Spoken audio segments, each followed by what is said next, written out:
بسم الله الرحمن الرحیم. محترم خویندو، ډاکټر آصف اظهار یو پیر بیا تاسو سره او نن به په یو ډیر ضروری ټاپک باندې خبره کوم چې کوم دی جناب د یاداشت باره کې. یعنی اکثر خلک وایي ډاکټر صاحب مانه خبرې ډیرې زیاتې هېرېږي. بعضې نیم خلک داسې یاره جي اوسیس کېدم بیا راته یاد دی چې چېرته مې ایښلی و. یاره جي ما ته چې درې خبرې وکړې رانه پکې دوه هېرې شي یو راته یاده پاتې شي. اکثر له جي زما په سر 100 کارونه وي پکې مې 10 پرېښي وي 10 مې کړي وي ځکه چې هېر وي رانه په ذهن باندې مې بوج ډېر زیات وي. یاره ډاکټر صاحب مونځ کوم په مونځ کې رانه رکعتونه رانه غلط شي وسوسې غونته کې راځي چې ومې کو که ومې نه کو. نو دا قسمه خبرې چې کوم دي د دې تعلق ډایرکټ ستاسو میموري سره ستاسو یاداشت سره او ستاسو چې کوم عصبي نظام دی هغې سره دی. اوس د عصبي نظام خدای پاک داسې جوړ کړی چې دې کې زمونږ میموري سرکټس دي او په هغه کې چې کوم دی نو مونږ ته خبرې یادول لکه واقعات زاړه واقعات بیا نوي څه کېږي اوس زه څه کومه دې نه بعد به زه څه کومه دې نه مخکې ما څه وکړل. دا ټول څیزونه چې د روزانه په بنیاد باندې دي او څه زړې خبرې دا ټول چې راجمع کړي نو دې ته جناب ویلی شي یاداشت. اوس څنګه چې تاسو ته پته یاداشت لپاره ټول نه ضروري شی چې کوم دی نو هغه دی یو صحتمند دماغ. صحتمند دماغ چې وي نو هغه یقیني خبره ده چې یاداشت به ښه وي. خو اوس دا یاداشت د کمي چې کوم تاسو ته ما علامات ویل دا کېږي ولې د دې دغه څه دي وجوهات څه دي او دا به مونږ څنګه کوشش کوو چې دا مونږ ته نه کېږي او کوم هغه خلک دي چې هغې ته پرابلمز داسې دي چې هغې دي یقینا خپل ډاکټر سره مشوره وکړي چې د دې یاداشت زیات هم کمزوري کېدی شي. لکه ما چې ذکر وکړو چې څه شی نه داسې چې زموږ د یاداشت کمېدو هغه وړومبی فیکټر دا دی چې بغیر د څه وجې نه زموږ په دماغو باندې بوجي او څه خبرې را یادې شي څه رانه هېرې شي په یو څیز باندې سوچ کوو هغې نه ټوپ کوو بل څیز ته دا ځان سره په خپل ذهن کې دا جګړه روانه ده. بیا دې نه بعد چې کوم دی نو مختلف څیزونه داسې چې یاره دا ښه ما خو دې ته خیال نو او یار زما په دا خو دا کار و زما خو دا کار و اخو ما نه هېرو. نو دا ټایپ څیزونه چې کوم دي دا ډېرو خلکو سره کېږي. دې پسې وجوهات هم ډېر زیات دي لکه نن سبا که مونږ دا دغه واچو دا څومره سټرسفل لایف چې کوم دی څومره د منډې والا زندګي چې کوم ده دا مونږ تېرو نو په هغې کې یقینا چې دا شیونه ډېر زیات هم دي خو نیچرلي یو انسان له پکار ده که هغه لکه هغه ته څه بیماریانې نشته د هغه عمر دومره زیات نه دی چې د هغه دماغ دونه کمزوري شوي دي او په ځوانۍ کې دته دا څیزونه کېږي نو یقینا چې هغې پسې به شاته څه وجوهات ضرور وي. هغه بیروني وجوهات هم کېدی شي لکه بیروني حالات اندروني وجوهات هم کېدی شي لکه زما په بدن کې د څه څیز کمی دی ما ته خدای مګر څه بیماري ده یا څه وجه دی زما یاداشت کمیږي. او دویم څیز چې کوم دی یا دریم څیز چې کوم دی دا ده چې ایج ریلیټډ یا بیماریانو سره ریلیټډ یا هغه فیکټرز مونږ معلومولی شو چې یاره جي شوګر دی بلډ پریشر دی مختلف قسم دوایانې خورمه یا سایکیاټریک څه مسله ده عصابي څه دوایانې خورمه چې هغې سره دا سایډ افیکټس کېږي یا زمونږ عادات دي چې یاره جي بس سهار راپاسمه څه کار روزګار مې نه وي ټوله ورځ ناست یم سوچونه کوم خورم سکم اوده کېږم بیا راپاسم او کار روزګار مې نه نو یقینا چې ټاسکینګ نه وي یعنی یو څیز جوړ دی دپاره چې هغه له به ته ټاسک ورکې ستا دماغ دی هغه له به ته یو ټاسک ورکې هغه په هغې باندې کار کوي په هغې باندې به سوچ کوي په هغې باندې به فکر کوي د هغې ریزلټ به روباسي. نو اوس دا عمل ته بار بار نه کې نو ستا دماغ چې کوم دی نو د هغې کوم سیلز کمې خلیې دي یا دغه ټاسکینګ دپاره دغه ژوند چلولو دپاره چې دماغ کې خدای پاک کمې خلیې پیدا کړي دي هغې له ته بار بار اکسرسایز نه ورکې نو هغه هم اوده شي وي راشه صاحبه دا کس خو چې کوم دی دی خو ما نه کار نه لري راځه زه به هم لږ ارام وکړم او دغه ارام چې کوم دی د دغه خلیو د دغه نروز او دماغ کې د دغه حصو یو پیره چې دا ارام طرف ته روانې شي دا بیا را بیدارول دا ډېر ګران کار شي. نو خپل دماغ چالو ساتلو دپاره بیدار ساتلو دپاره او بار بار اکسرسایز ورکولو دپاره لکه څنګه چې زمونږ د مجاهد فوجیان دي مجاهدین دي فوجیان دي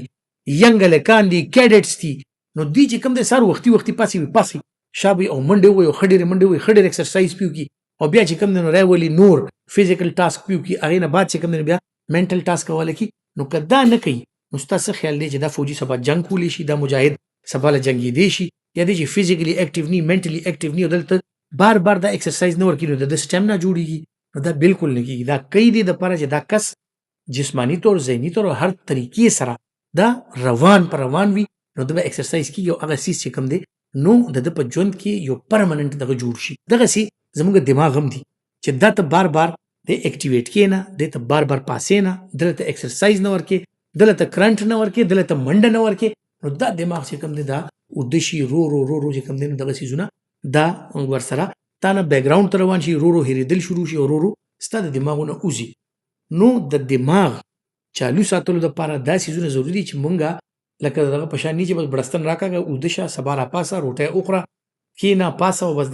دغه نه زندګي دا نه ده ته به خامخا په څه نه څه ضروري کار داسې څیز کې ځان مصروفه کړې چې ستا فزیکل اکټیویټي او ستا منټل اکټیویټي هم روانه وي. بله دا منټل اکټیویټي یوازې دا نه چې دا په دې لیول باندې ساتل دي نه ته برکول هم شي، یعنی چې موږ څنګه وایو چې دماغ تیزول، اوس دماغ تیزول څنګه شي، یوازې دا نه چې په یو نارمل سطح پاتې شي یا کم نشي ستا یاداشت، تیزول هم شي. اوس د تیزول لپاره څنګه چې مو ویل ټاسکینګ، یعنی د انګریزانو مختلف لوبې جوړې کړي دي د ماشومانو لپاره دغه لپاره چې اپ سوچ کوي او اپ لګیاوي چې دا ز فردر کم سټپ والما لکه څوک دا کیوبز جوړي لګیاوي، څوک بلاکونه راغشتي هغه نه سيزونه جوړي، څوک چې کوم د پهلیانی لکه دوړې موړې سالف کوي لګیاوي چې خدا پهلی دا دوړه دا د دې څه مطلب هغه باندې برین سټارمینګ کوي، سوچ پکې ذهن په جنگي د دې نه چې کوم د مستاسو دماغ دا جاری په جاری وي. نو خپل ماشومان ته هم د اغه د عمر مطابق ټاسک والا کوي چې هغه لګیاوي په هغه باندې سوچ کوي، خپل هم د خپل عمر مطابق لګ سوچ کوي، لګ خپل ذهن دغه کوي په خپل کار کې خپل روزګار کې چې یو لیول ته زره رسیدلم کې دي شي دینه مخکې لیول هم شته نو زه هغه ته ولې نه رسم، نو په هغه باندې سوچ شروع کی. ټیک ده، یوازې دا نه چې بس زمونږ کار دغه دی، زمونږ د کوم چې بس جی روټه خورو سملو د کټ لنګ راکاګو بونه ټایټ کو بس دغه زما کار دی. یره سره لګ مخکې سوچ وکړه ستاسو د دماغ کې سره ځي کې دي شي نه مخه ته انسانيت څه فائدہ وشي، ستاسو کم کار دی ستاسو کم روزګار دی په هغه کې دي شي ته لګ نور خشي چې نور خلکو دا سوچ نه کړي ته دا غي یو سټپ مخکې سوچ وکړي. نو دا سيزونه چې کوم دی په دې باندې کوم سوچ کوو نو دغه راز دی چې دا انسان دونه مخکې ځي لکه نور دنیا سپوږمۍ ته ورسیده او موږ چې کوم دی لا تر نن پورې په لومغه په غوایانو باندې په دغه باندې پټیړو هغه سيزونه کو نو د دنیا مخکې چې ورسیده هغه وجه دا و چې هغه خلکو په نظام داسې جوړ کړی دی چې خپل ماشوم ته بیا خپل عمر مطابق بیا په خپل هغه داسې دغه کوي چې برین سټارمینګ مسلسل روان وي، هغه دماغ مسلسل په یو سوچ کې مسلسل د نیکسټ سټپ سوچ کوي، نو هغه سره د دې دماغ کلم یاداشت نه کمزوري کیږي یا داسې سيزونه نه کیږي. خو بهرحال څه سيزونه داسې دي چې هر څونه خواریو کې لکه خدای چرته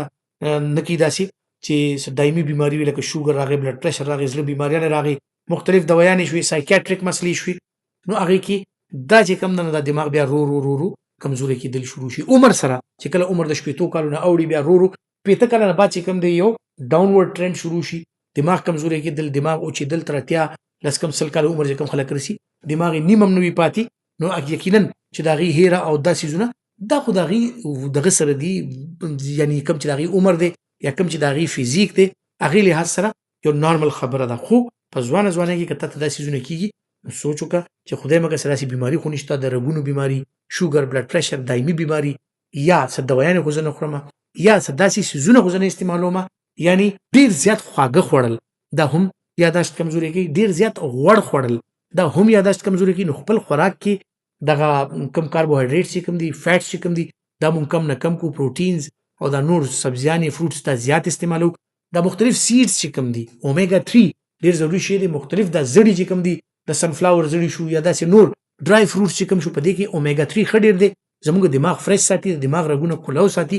دماغ چې کم دی ډیری مودې پورې لکه اکثر وی یره یاداشت کمزوري وي چې ته کاشکاش بادام خوره، دا ولی وي ځکه چې دغه اومیګا 3 دی انټي اکسیډنټس دي دا چې موږ استعمالو زموږ دماغ تر ډیری مودې پورې فرش وي، تازه وي او صحتمند وي. بیا جناب سیګریټ سموکینګ، څوک کوم چې سیګریټس کی که هغه ساده سیګریټس کی او کنه څوک ورسره خدای دې نه کی چې دغه نور سيزونه استعمال کوي، ممنوع چې کوم نشي دي، چرس وغیرہ دغه سيزونه استعمال کوي، نو هغه وي اکثر چرسي سړی د دماغونو خلاصي، نو ځکه خلاصي چې دا دماغ بالکل ختمي. دغه سي چې کوم الکوهل دي یعنی ټری مری او دا شراب او دغه کې څوک ځوانان زمونږ دغه مبتلا وي دغه نه ځان وساتي او کوشش وکړي چې یو ښه دغه تراشي نو ټول نه زبردست ایکسرسایز چې کوم دی هغه مونږ دی، هغه چې کوم دی د قران شریف تلاوت ته پاغي باندې سوچ، پاغي باندې پوها ده چې ځان په پوي کم چې دا سوي، نو پاغي کې چې سوچ کې الله تعالی درته نوې لارې کولاوي. خپل فیلډ کې که زه ډاکټر ما بل زما یو رور انجینیر وي، زما یو رور بچ کوم دی نو هغه به ټیکدار وي، زما یو بل رور چې کوم دی اب مستری وي، نو بجای د دې چې دغه په خپل فیلډ کې کتبه فردر سوچ کې چیرې زه خو دې لیول ته خدای را رسول دینه مخکې بسنګ زم یا زما مخکې پوره کوم ده، زه صدا سي سيزو کوم صدا سي انوویشن صدا سي نوې دغه کوم چې نور چا نه کړی، نو یقینا دغه خلک ډیر مخکې مزي او دای چې کوم دی دنیا دغه خلکو په دغه روانه ده چې لکه دنیا مسلسل مخکې روانه ده په دې انوویشنز باندې چې زموږ یو رور چرته ناشتي اسوچو کی او څه نوې شي درته دریافت کی، څه نوې سیز درته جوړ کی او په څه نوې طریقې درته جوړ کی، نو دنیا ترقی هم کوي، استقبال صحت به ورسره ان شاء الله خي او د دنیا لپاره به ته یو فائدہ مند شهري وي. امید لرم چې د هیلث ټیپس حوالې سره د معلومات دا به ستاسو لپاره فایده مند وي او ان شاء الله چې دا به نورو سره هم شیر کوئ. خپل ډیر خیال ساتئ. الله پامان.